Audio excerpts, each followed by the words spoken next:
Hello and welcome to my channel. I'm Patty and I go by Pattymac Makes everywhere online. Today's video is going to be a tutorial video and we are going to be talking about the half square triangle. The half square triangle is a primary building block in quilting. It's so incredibly important. Just about every quilt, from the simplest one to the most complex one, is going to have half square triangles somewhere.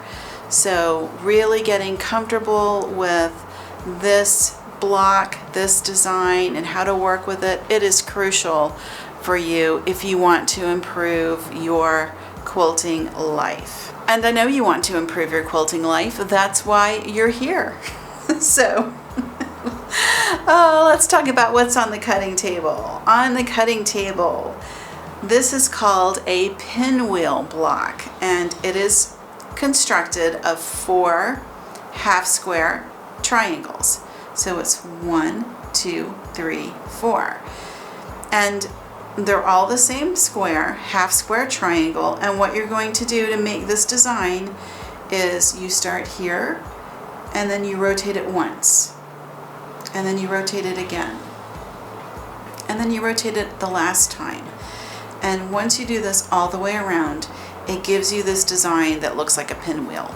The half square triangle is a basic building block in quilting. You're going to see it everywhere. It's really important that you get comfortable in making them and constructing them and putting them together, and when you get all of your seams and everything right, you will have perfect points on your stars and all of your joints will line up.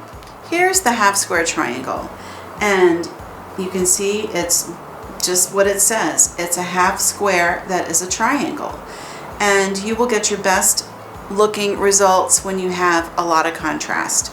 So you can see that I put this print with this light neutral, and like over here I did the daisies with the darker blue, and it gives a nice contrast. Contrast is how you really get these to stand out. And you can see on the back how I have pressed my seams towards the dark side. This is what you always want to do in an HST, press to the dark side, and your 1/4 inch seam is critically important. Here's a smaller pinwheel block, and you can see that again it's 4, I'll just turn it just like the other one, 4 half square triangles, and they all basically rotate on that center axis all the way around. My fabric pieces are cut to 5-inch squares, so this would be the same thing as if you had a charm square, and we're going to put this print and this neutral together.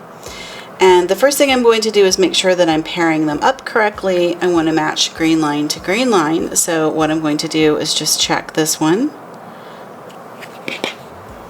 There's my stretch, so that would be my cross grain. And then we'll check this one. That is the cross grain. So there's my straight of grain. So we know that we want to put our fabrics together like this. So we're going to put them right sides together. Now that we have our pieces together, we come in with our ruler. I'll just use my triangle ruler, and what I'm going to do is to make sure that I am at the points. So you can line it up on your mat.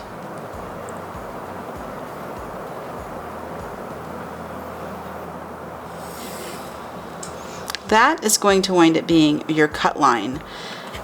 Now what we're going to do is the sewing line, and we want to mark 1/4 inch. So on this Creative Grids ruler, it has the 1/4 inch mark very clearly marked out.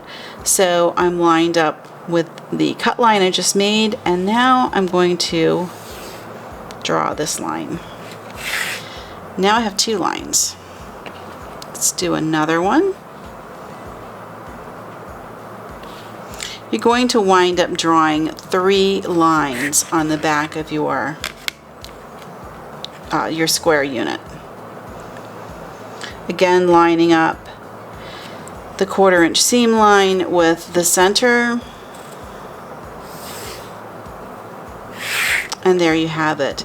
And what you're going to do is we'll go to the sewing machine and we are going to just sew right on these lines. Now you could skip drawing the sew lines if you wanted to.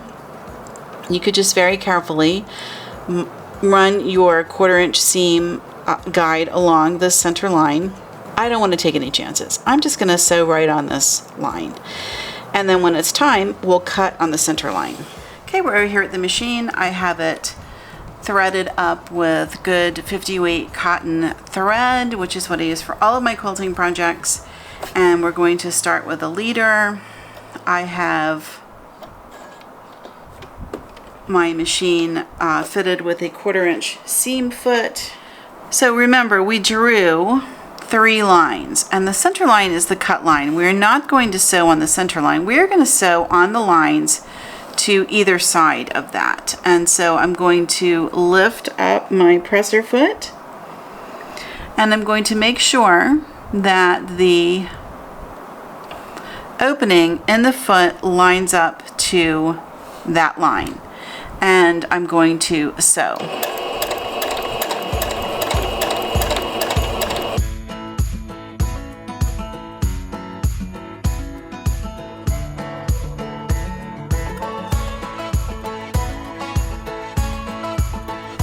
And we're going to evaluate how well we did. And I am off a little bit on this one, so I'll probably seam rep and just do a better job on that seam. This one we'll go ahead and keep on going.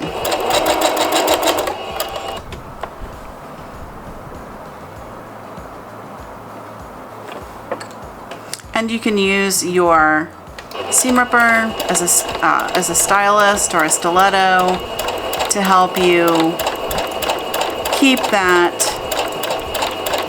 fabric just in perfect alignment.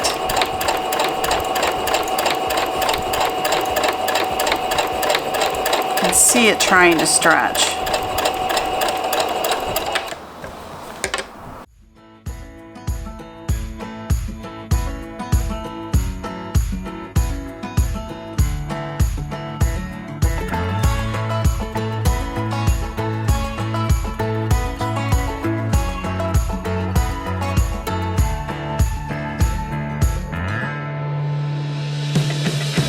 When you draw on your stitching lines, it is kind of like training wheels, and you know what, I'm not embarrassed to say that I like having training wheels. That is pretty good. And I was off just a little bit, and you know, I know it doesn't seem like much, but these triangles are just so picky. They're just so darn particular. You've got to have them just perfect. And when you, if you have to rip, take stitches out, you want to be very careful about it, because you don't want to do anything that stretches the fabric.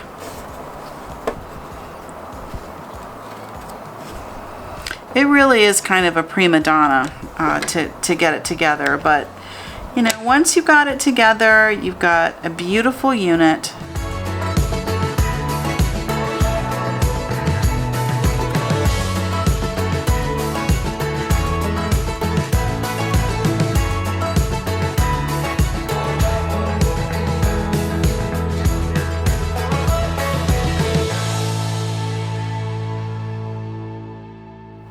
All right, let's take it over to the cutting mat and we will cut it out. But you can see when we open, ta-da, there it is. Okay, let's go trim. Our squares are stitched and I want you to see how that looks. So I have sewn on those stitch lines on either side. So I have 2 stitch lines and then the line in the center.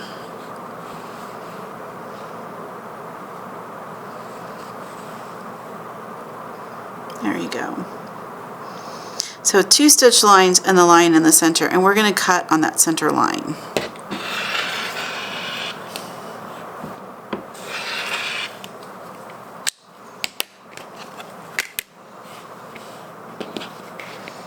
So you open them up, and there you have your beautiful half square triangle. Let's take it over to the ironing board. The first thing we'll do is set the stitches, which just means to put the hot iron on it to set them in, lock in stitches, and then we'll press to the dark side. And what we want to do is we just want to open it up and then put the heat on just to get it flat.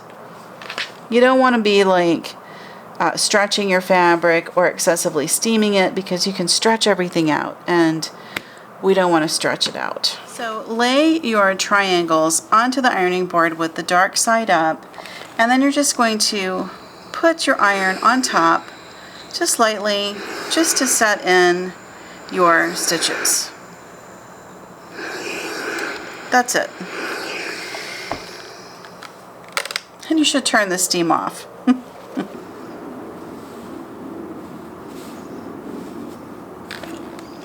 And we're just nudging, just gently.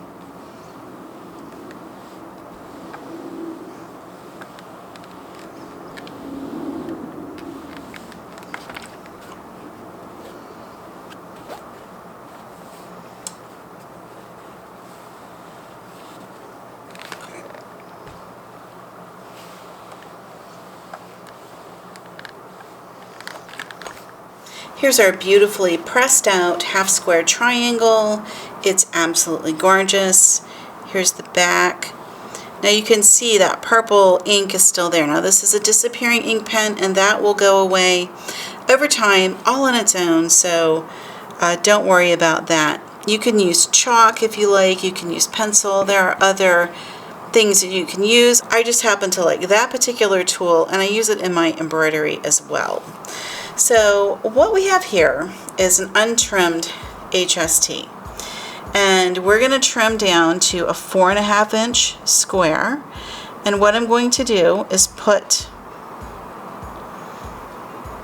this ruler on top, and what I want to do is to line up the 45 degree that is here on the center seam.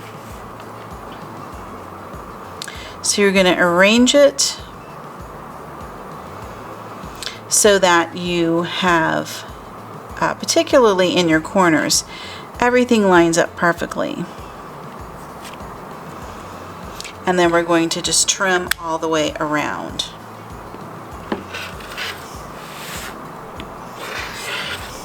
And then you take this away, and there is your beautiful, perfectly trimmed half square triangle. When you're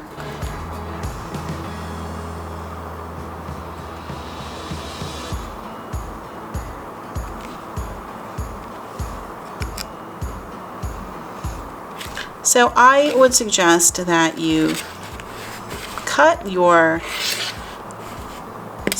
blocks that you're going to be sewing, your squares that you're sewing into the HST, cut them a little big so that you have a bit more to take off. Just so you know that you have plenty of fabric all the way around. That is just my preference. It's kind of surprising, and it has to do with the geometry of the blocks, the way that the sizing changes. Quilting is very interesting, to say the least. But there we have our beautiful, perfect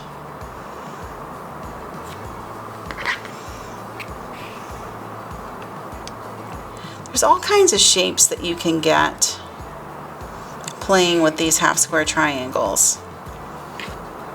You would be surprised at the number of designs and patterns that you can create. So, okay, that is the half square triangle. I hope that was helpful for you. And in the next project, we're going to be using a bunch of these. So get ready. It'll give you a lot of practice, and you will love the finished project. Okay, until next time, I will see you around YouTube.